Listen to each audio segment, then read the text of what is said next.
اتصل بخطيبته قال لها فينك كده؟ قالت له انا مع ماما في السي ام يا بيبي. وايه السي ام ده؟ ده السيتي مول يا بيبي. وانت فينك؟ انا في السي جي. وايه السي جي ده؟ قال لها ده سوق الجمعة، وتحديدا وراكي انت ومامتك.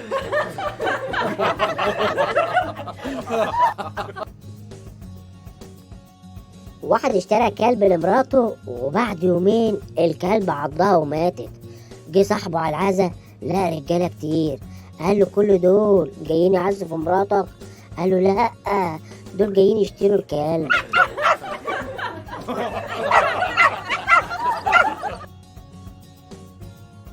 واحد شبشبه ضاع في الجامع، قال بصوت عالي اللي اخد الشبشب يرجعه، بلاش اعمل زي الجمعة اللي فاتت.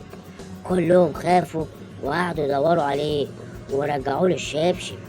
فسألوه هو انت عملت ايه الجمعة اللي فاتت؟ قال لهم روحت حافي.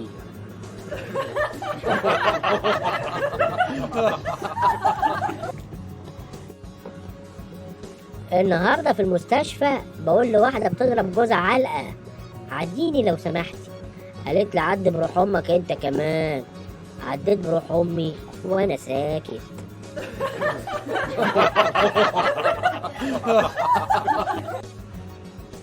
واحد اسمه ميشيل وواحد اسمه جورج تاهوا في الصحراء وهيموتوا من الجوع والعطش. فجأة لقوا مسجد. جورج قال لميشيل انا هقول لهم ان انا اسمي محمد عشان يدوني اكل وميه ويكرموني. ميشيل قال له انا هقول لهم ان انا اسمي ميشيل واللي يحصل يحصل. شافهم شيخ المسجد سألهم عن اساميهم، فجورج قال له انا اسمي محمد، وميشيل قال له انا اسمي ميشيل. فالشيخ قال اعطوا ميشيل اكل وميه واكرموه.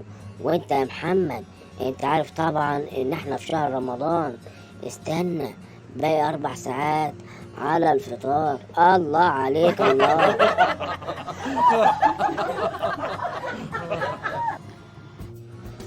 ست بخيلة قالت لابنها يا ابراهيم روح اشتري 3 رغيف عيش، واحد ليا وواحد لابوك وواحد ليه. وبعد ما راح الواد واشترى العيش، طلعت امه من البلكونة وقالت له يا ابراهيم رجع الرغيف التالت، ابوك مات.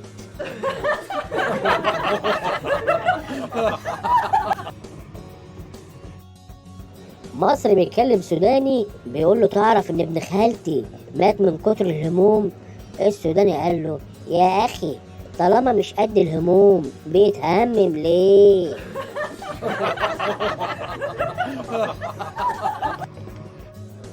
ارنب متجوز سلحفة. في يوم من الايام الارنب مرض، بعت السلحفة تجيب له الدواء من مكان قريب. غابت السلحفة اسبوع كامل والارنب خف من مرضه وقرر يطلع يدور عليها. واول ما فتح الباب لقاها على الباب. صرخ في وشها انت كنت فين؟ قالت له بتصرخ كمان؟ طب والله ما انا رايحة.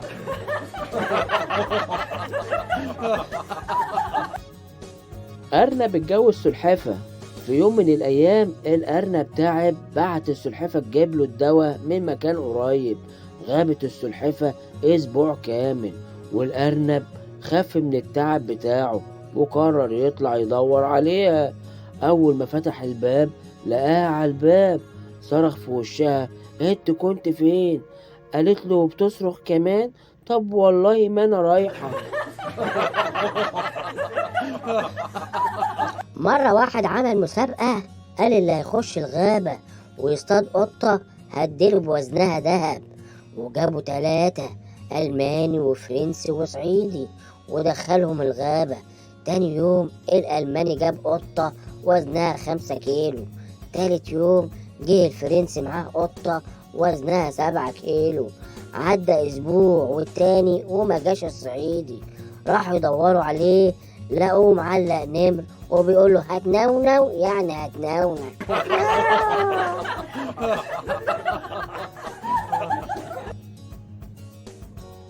من كتر الضغوط النفسية جارنا طلق مراته 10 مرات، ومراته تقول له صلي على النبي يا جورج احنا مسيحيين.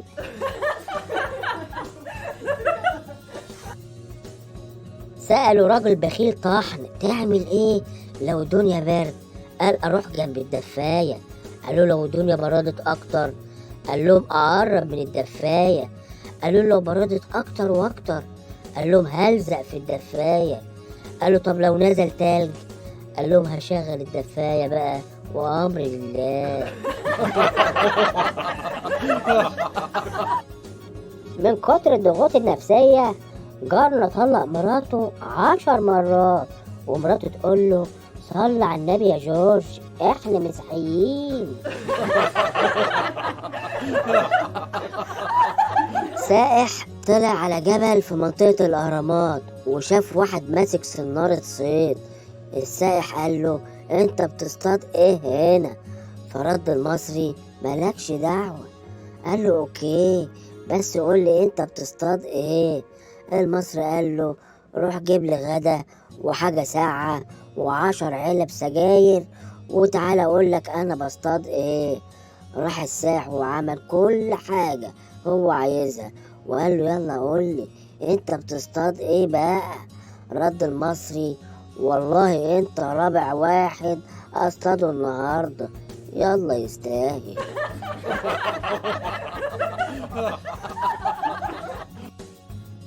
واحدة بتقول لجوزها لو سألتك سؤال هتجاوب بصدق؟ قال لها والله هجاوب بكل صدق.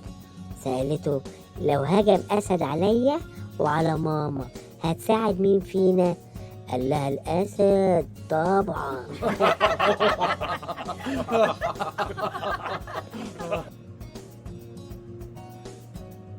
زوجة قبل ما تسافر وصت جوزها يهتم بالقطة، وبعد أسبوع اتصلت بيه تسلم عليه وتسأله على القطة. قال لها والله القطة ماتت. قعدت تصرخ وتعيط وتقول له حرام عليك انت ازاي بتقول لي الخبر مرة واحدة؟ انت عارفني مش بقدر اتحمل.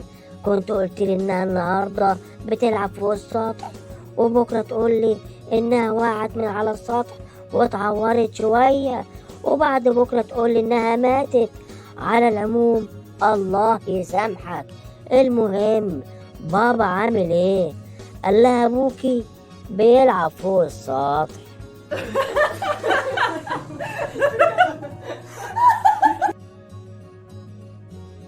واحد عربيته اتسرقت، تاني يوم لقاها موجودة مكانها ومغسولة، فتحها لقى فيها رسالة مكتوب فيها أنا آسف جدا مراتي كانت بتولد وما كانش عندي عربية فأخدت عربيتك، وأتمنى تقبل عزومتي وتيجي تشوف فيلم في السينما كاعتذار مني وتعويض، وهذه التذاكر لك ولعيلتك.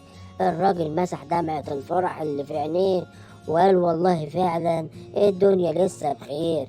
في اليوم اللي بعده راح مع أسرته السينما ودخل الفيلم، ولما رجع البيت لقى البيت مسروق ولقى ظرف مكتوب عليه إن شاء الله يكون الفيلم عجبك.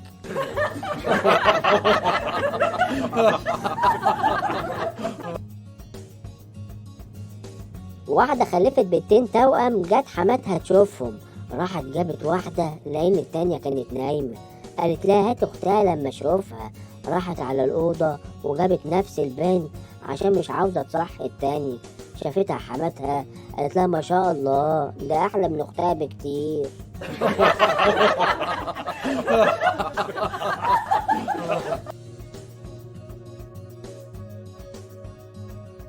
بخيل ماشي مع خطيبته قدام مطعم وريحة الأكل طالعة منه، فخطيبته قالت له يا سلام على ريحة الأكل تجنن في المطعم ده. فقال لها لو بتحبيني وهتسمعي كلامي همشيكوا قدام المطعم ده كل يوم.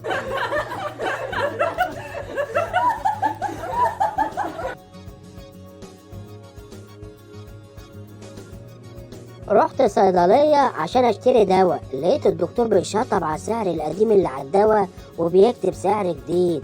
رحت مطلع 20 جنيه شطبت عليها وكتبت 50 جنيه.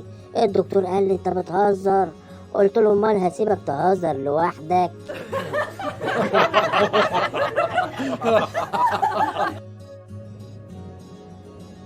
واحدة اتصلت على امها وقالت لها النهاردة اخدت من جيب جوزي شوية فلوس من غير ما يعرف، ورحت على السوق واشتريت له شوية شرابات، واتبقى معايا مبلغ اشتريت بهم سلسلة وخاتم دهب وكمان فستان وشنطتين وشوية مكياج وبرفان وكده.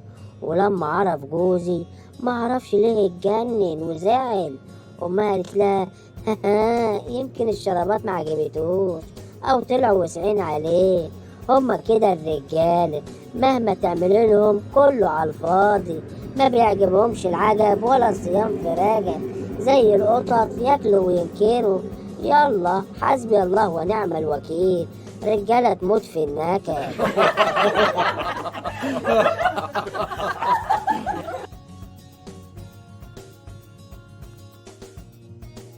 مرة اتنين متأخرين على المدرسة، الأستاذ بيسأل الأول أنت إيه اللي أخرك؟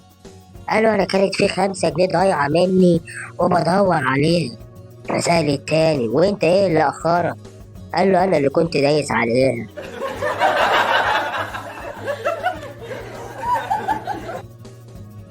في 5 محششين قاعدين بيهزروا مع بعض بسكاكين، ماتوا 3. الرابع قال لهم خلاص خلينا نوقف لعب لا يقلب بجد. الله الله على الهزار.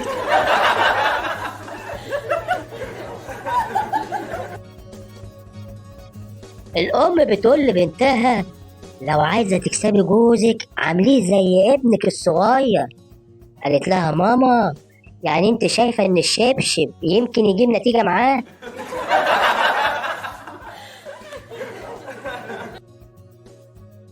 صعيدي سافر بره 5 سنين متواصلين، لما وصل مصر لقاهم بيحتفلوا بأسبوع ابنه، بقى ماشي فرحان قوي ويقول موجودين بنخلف، مش موجودين برضه بنخلف. شحات حاطط طبقين قدامه بيلم فيهم فلوس. سأل واحد من اللي ماشيين انت مش مكفيك طبق واحد حاطط طبقين؟ رد الشحات انا شفت الشغل ماشي تمام قلت افتح فرع تاني.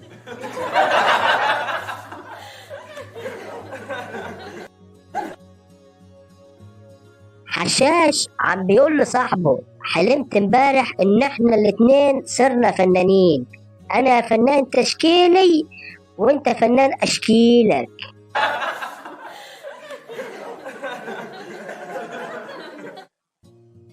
ابو العبد راح على المخفر حتى يبلغ عن مرته اللي صار لها اسبوعين ما رجعت على البيت. اخذ ابنه عبد معه. الشرطة سألوه شو هي مواصفات زوجتك؟ رد ابو العبد طويلة شقرة أمورة وعيونها خضرة. ابنه عابد بيقطعه وبيقول له بابا بابا هيدا منا مواصفات الماما. سكته ابو العبد وقال له اسكت بركي يجيبوا لنا وحده احلى منهي.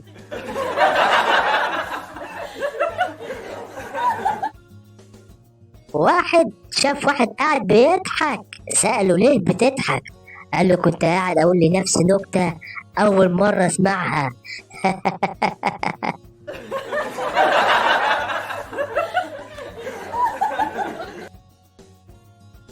محشش راح يكشف على اسنانه عند الدكتور. الدكتور قال له انت عايز لك تقويم.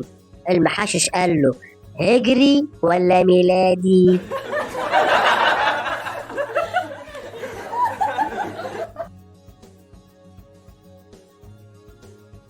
دكتور عيون قعد مع خطيبته في حديقة الأسماك، معاه وردة. قال لها شايفة الوردة دي يا حبيبتي؟ قالت له أيوة. فرجع ايديه ورا شوية وقال لها طب وكده؟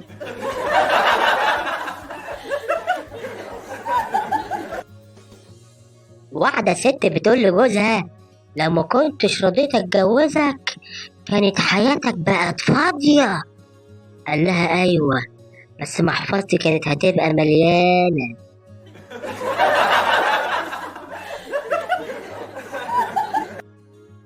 مرة واحد محشش سأل واحد طبيعي هي الساعة كام؟ رد الساعة 10:10. راح المسطول قال له ما تقول 20 وتخلص.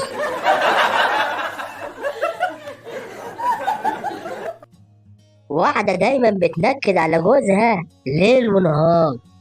اتفقوا انهم يخلوا يوم نكد ويوم فرح.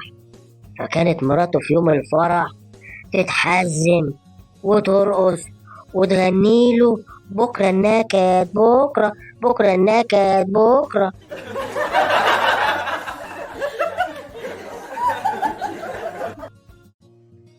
مرة اتنين متأخرين على المدرسة، الأستاذ بيسأل الأول: أنت إيه اللي أخرك؟ قالوا: أنا كانت في 5 جنيه ضايعة مني وبدور عليها. فسأل التاني: وأنت إيه اللي أخرك؟ قال له: أنا اللي كنت دايس عليها.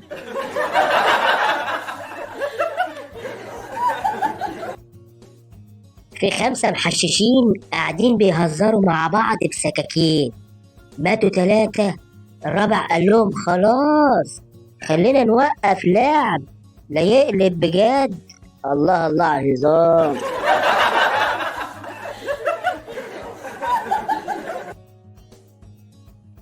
الأم بتقول لبنتها: لو عايزة تكسبي جوزك عامليه زي ابنك الصغير. قالت لها: ماما، يعني انت شايفة ان الشبشب يمكن يجيب نتيجة معاه؟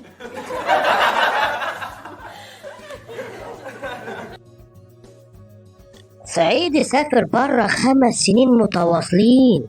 لما وصل مصر لقاهم بيحتفلوا بأسبوع ابنه. بقى ماشي فرحان قوي ويقول: موجودين بنخلف، مش موجودين برضه بنخلف. شحات حاطط طبقين قدامه بيلم فيهم فلوس. سأل واحد من اللي ماشيين: انت مش مكفيك طبق واحد حاطط طبقين؟ رد الشحات: انا شفت الشغل ماشي تمام، قلت افتح فرع تاني.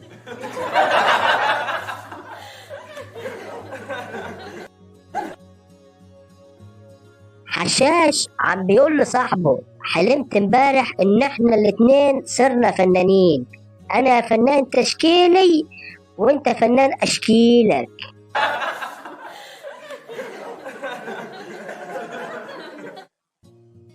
ابو العبد راح على المخفر حتى يبلغ عن مرته اللي صار لها اسبوعين ما رجعت على البيت. اخذ ابنه عبد معه. الشرطة سألوه: شو هي مواصفات زوجتك؟ رد ابو العبد: طويلة، شقرة، أمورة، وعيونها خضرة. ابنه عبد بيقطعه وبيقول له: بابا، بابا، هيدا منا مواصفات الماما. سكته ابو العبد وقال له: اسكت، بركي يجيبوا لنا وحدة أحلى منهي.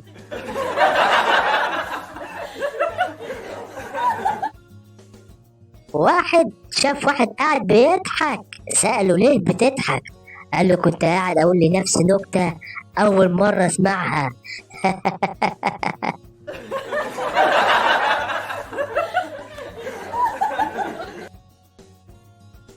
محشش راح يكشف على أسنانه عند الدكتور. الدكتور قال له: أنت عايز لك تقويم. المحشش قال له: هجري ولا ميلادي؟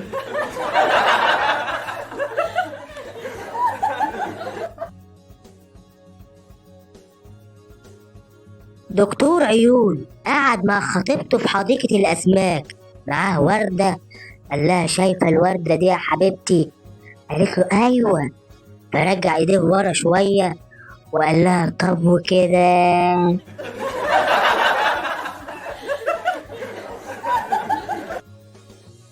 واحدة ست بتقول لجوزها: لو ما كنتش رضيت أتجوزك كانت حياتك بقت فاضية. قال لها: أيوة، بس محفظتي كانت هتبقى مليانة.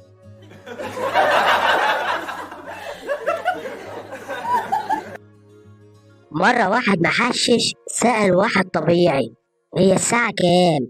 رد: الساعة 10:10. راح المسطول قال له: ما تقول 20 وتخلص.